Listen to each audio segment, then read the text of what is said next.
Les chefs des prêtres et les anciens persuadèrent la foule de demander Barabbas et de faire mourir Jésus.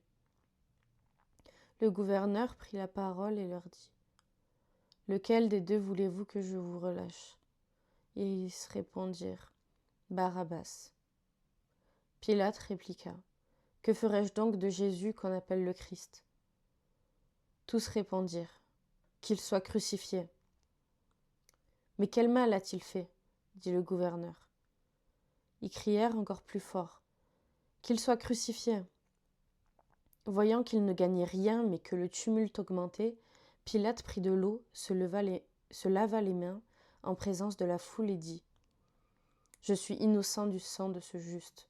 C'est vous que cela regarde. » Et tout le peuple répondit : « Que son sang retombe sur nous et sur nos enfants. » Alors Pilate leur relâcha Barabbas.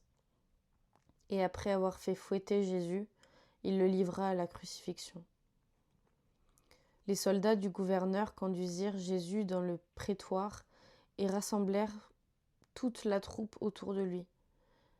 Ils lui enlevèrent ses vêtements et lui mirent un manteau écarlate.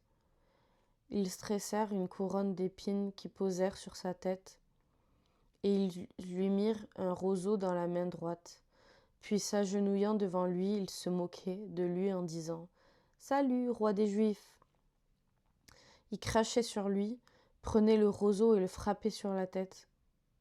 Après s'être ainsi moqués de lui, ils lui enlevèrent le manteau, lui remirent ses vêtements et l'emmenèrent pour le crucifier. Crucifixion et mort de Jésus.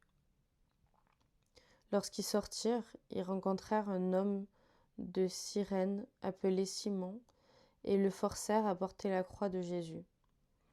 Arrivés à un endroit appelé Golgotha, ce qui signifie lieu du crâne, ils lui donnèrent à boire du vinaigre mêlé de fiel, mais quand il l'eut goûté, il ne voulut pas boire.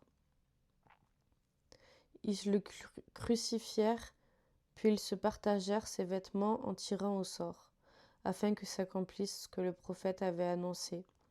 Ils se sont partagés mes vêtements, et ils ont tiré au sort mon habit.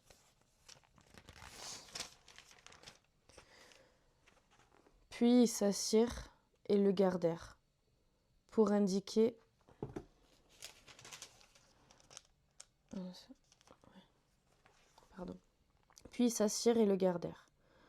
Pour indiquer le motif de sa condamnation, on écrivit au-dessus de sa tête : celui-ci